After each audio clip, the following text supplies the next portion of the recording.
Good morning, आप सबको नमस्ते। दृष्टि द विजन की ऑनलाइन क्लासेस में आपका स्वागत है। भैया हम विकास सर, हम लोग बीएससी पार्ट थर्ड जो एक कॉमन पेपर है जूलॉजी थर्ड का और बॉटनी थर्ड का एक कॉमन टॉपिक है, दोनों ही पेपर में है, वो है इन्वायरमेंटल पोल्यूशन। उसका हम लोग पढ़ रहे हैं। इन्वायरमेंटल पोल्यूशन में हम लोगों ने पोल्यूशन का पहला टाइप एयर पोल्यूशन पढ़ा है। एयर पोल्यूशन के सब टॉपिक्स कुछ चल रहे हैं, जैसे हमने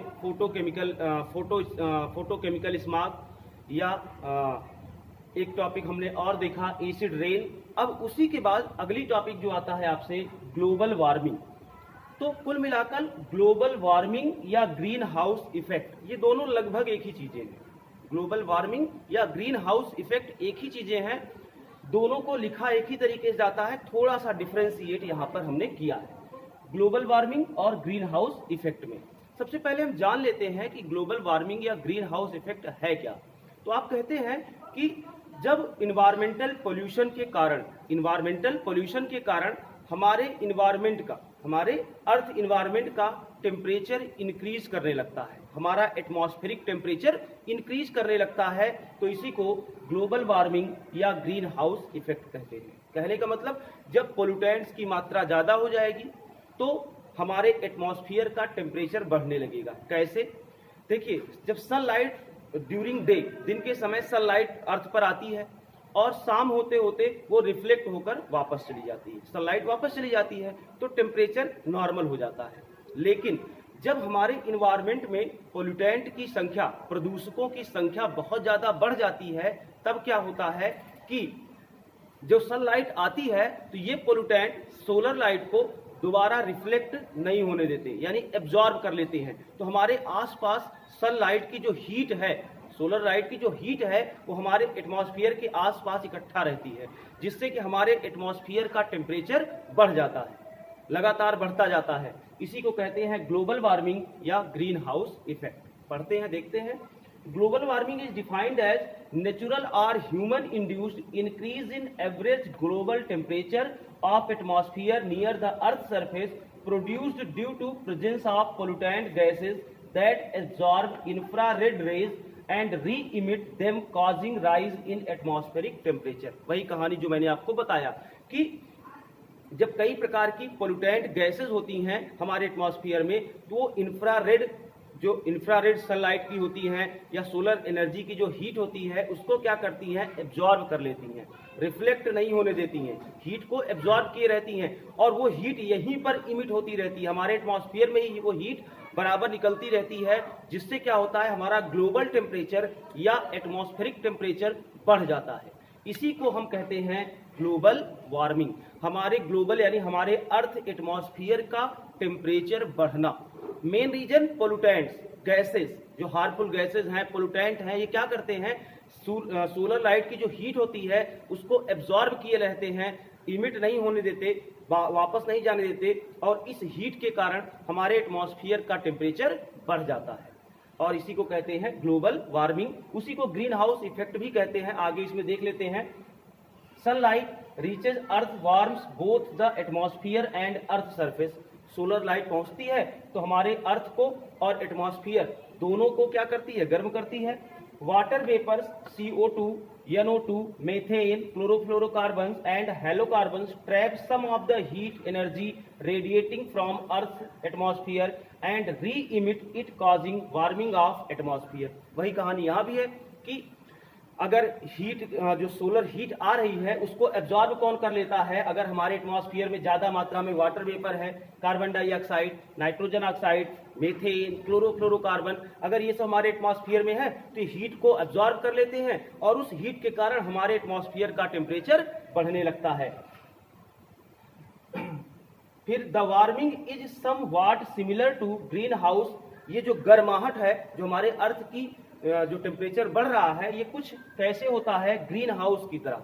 जैसे कांच का घर बना दीजिए, एक कांच का घर बना दीजिए, उसमें टेम्परेचर जब सनलाइट पड़ेगी तो उसके अंदर टेम्परेचर बहुत देर तक गर्म रहेगा। एक छोटा सा एग्जांपल, आप 4 व्हीलर वाहन देखते हैं, कार हो, बस हो, उसके शीशे बंद हो, अगर वो धूप में खड़ी हो, आप आधे घंटे बाद जाइए, दरवाजा खोलिए, आपको अंदर से बहुत ज्यादा गर्मी महसूस होती है। कभी अंदाजिएगा कि कोई कार हो, बस हो, वो धूप में खड़ी हो, उसके दरवाजे बंद हो, कांच बंद हो, और धूप में खड़ी हो, आप जब आधे एक घंटे बाद जाएंगे, दरवाजा खोलेंगे तो अंदर से बहुत ज्यादा गर्मी निकलेगी। कारण क्या है कि उसके अंदर हीट तो गई, लेकिन जो उसमें शीशे लगे हुए हैं, कांच जो है, लेड जो है, वो क्या करता है, हीट को जल्दी से बाहर जाने नहीं देता, तो अंदर क्या होता है, टेम्परेचर बढ़ जाता है। वही सेम प्रक्रिया इसमें भी होती है कि समझ लीजिए कि हमारे अर्थ जो है, हमारे अर्थ के आसपास जो गैसेज हैं, ये एक प्रकार से ग्रीन हाउस यानी कांच की तरह काम कर रहे हैं। ये हीट को आने तो दे रहे हैं लेकिन वापस जाने नहीं दे रहे हैं, जिससे हमारी अर्थ का टेम्परेचर क्या हो रहा है, बढ़ रहा है।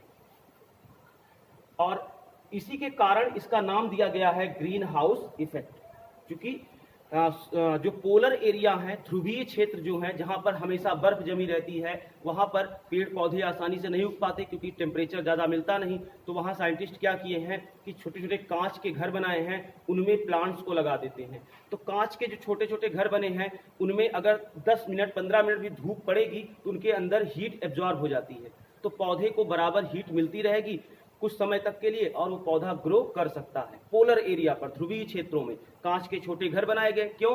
क्योंकि वहां ठंडा बहुत ज्यादा रहता है, तो 10-15 मिनट भी धूप अगर पड़ी तो उस कांच के घर में हीट क्या होगी, स्टोर हो जाएगी, और उसके अंदर जब प्लांट लगाएंगे तो प्लांट के ऊपर ठंड का बहुत ज्यादा प्रभाव नहीं पड़ता। तो उन घरों को नाम दिया जाता है ग्रीन हाउस। तो इसी तरह से हमारी पृथ्वी का टेम्परेचर भी इंक्रीज कर रहा है, इसीलिए इसको कहते हैं ग्रीन हाउस इफेक्ट। अब देखते हैं factor responsible for global warming. Factor responsible for global warming कौन कौन से हैं?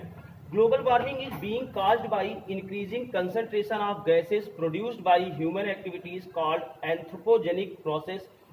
जो ह्यूमन की एक्टिविटी है, मानव के जो क्रियाकलाप हैं, जिसके द्वारा हमारा पोल्यूटेंट्स हमारे एटमॉस्फेयर में ज़्यादा हो रहे हैं, इस प्रोसेस को कहते हैं एंथ्रोपोजेनिक प्रोसेस, विनाशकारी प्रक्रिया। क्योंकि ह्यूमन एक्टिविटी के कारण ही पोल्यूटेंट या पोल्यूशन का अमाउंट बढ़ रहा है। अब हम देखते हैं ग्लोबल वार्मिंग के लिए जिम्मेदार कौन कौन सा है, कौन कौन है। पहला है बर्निंग ऑफ फॉसिल फ्यूल्स। आप जानते हैं the burning of fossil fuels add about 5.4 billion metric tons of CO2 and other gases each year to atmosphere. कहने का मतलब है कि अगर आप फॉसिल फ्यूल, कोयला, ईंधन, पेट्रोल, डीजल, इन सबको जलाएंगे तो बहुत ज़्यादा अमाउंट में CO2 निकलेगा, हमारे एटमॉस्फेयर में मिलेगा। लगभग 5.4 बिलियन मीट्रिक टन CO2 जो है हमारे एटमॉस्फेयर में जाकर मिलता रहता है हर साल। दूसरा है डिफॉरेस्टेशन। डिफॉरेस्टेशन का मतलब है जंगलों का कटाव। डिफॉरेस्टेशन का मतलब है जंगलों का कटाव। ये लिखा है indiscriminate cutting of trees. Indiscriminate मतलब होता है असामान्य, बहुत ज्यादा वृक्षों की कटाई क्या करता है, CO2 का कंजप्शन कम कर देता है। क्योंकि जब पौधे बहुत ज्यादा मात्रा में रहते हैं तो प्लांट ही क्या करते हैं, CO2 को एब्जॉर्ब करते हैं अपना फूड बनाने के लिए। बट जब प्लांट ही नहीं है तो CO2 को एब्जॉर्ब कौन करेगा, कोई नहीं कर पाएगा। एंड बर्निंग ऑफ ट्रीज, और ठीक इसी तरह से अगर हम पेड़ों को जब जला देते हैं तो इनसे बहुत ज्यादा CO2, यानी जब लकड़ी को जलाया जाता है तो 1.6 बिलियन मीट्रिक टन CO2 हमारे एटमॉस्फेयर में रिलीज हो रही है। रीजन समझिए भैया, एक तरफ तो हम कोयला लकड़ी जला रहे हैं, CO2 खूब एटमॉस्फेयर में निकल रही है। अब अगर इस CO2 को एब्जॉर्ब करने वाले कौन होते हैं, प्लांट। दूसरी तरफ हम प्लांट को भी काट रहे हैं तो CO2 कहीं नहीं एब्जॉर्ब हो रही, हमारे एटमॉस्फेयर में भी इकट्ठा हो रही है। इसलिए अगर डिफॉरेस्टेशन करेंगे, वृक्षों का कटाव करेंगे तो ग्लोबल वार्मिंग होगी, क्योंकि वृक्ष ही, प्लांट ही CO2 को एब्जॉर्ब करते हैं। और CO2 को एब्जॉर्ब करने वाले जब प्लांट ही नहीं बचेंगे तो एटमॉस्फेयर का टेम्परेचर क्या करेगा, इंक्रीज करेगा। ग्रीन हाउस गैसेस, कई गैसेस हैं जैसे CFC, मेथेन, NO2, ओजोन, ये सब गैसें क्या हैं, ग्रीन हाउस गैसें हैं। और ये 40 से 50% ग्रीन हाउस इफेक्ट के लिए रिस्पॉन्सिबल हैं। 40 से 50% रिस्पॉन्सिबल हैं किसके लिए, ग्रीन हाउस के लिए।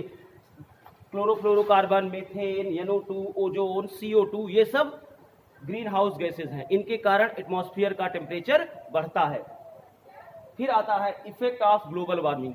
ग्लोबल वार्मिंग का इफेक्ट क्या होगा, तो हमने यहाँ पर 3 इफेक्ट वैसे ही नॉर्मली लिख दिए हैं। अगर इनको हम इंक्रीज करना चाहें, बढ़ाना चाहें तो खुद से भी बढ़ा सकते हैं। जैसा है राइज इन सी लेवल, समुद्र के स्तर का बढ़ना।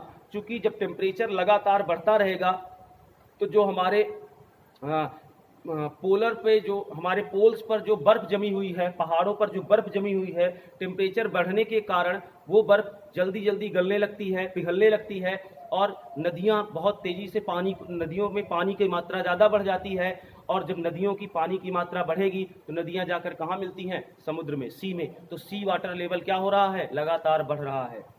चेंज इन क्लाइमेटिक पैटर्न, आप जान ही रहे हैं, टेम्परेचर बढ़ रहा है तो क्लाइमेट का पैटर्न भी बदल रहा है। ठंडी में गर्मी पड़ रही, गर्मी में बरसात हो रही, बरसात में गर्मी पड़ रही है। पूरा का पूरा क्लाइमेटिक पैटर्न ही चेंज हो गया है। तीसरा है अकरेंस ऑफ लार्ज साइक्लोन्स, जो चक्रवात आ रहे हैं, टेम्परेचर बढ़ने का ही कारण है।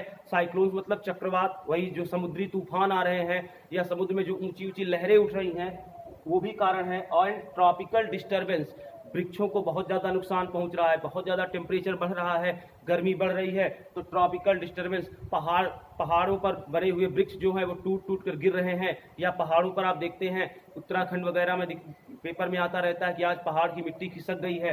तो ये सब ग्लोबल वार्मिंग का ही इफेक्ट है। इसको आप एक दो बार आराम से पढ़िएगा, कुछ है नहीं, केवल आप एक दो बार इसको आराम से पढ़ लीजिएगा, एकदम समझ में आ जाएगा। ये सब इंपॉर्टेंट टॉपिक्स हैं, ये आपके पेपर में आते ही आते हैं भैया, एकदम नॉर्मल है। एक बार पढ़ते जाइएगा, अगर समस्या आए तो फिर बताइएगा। थैंक यू भैया।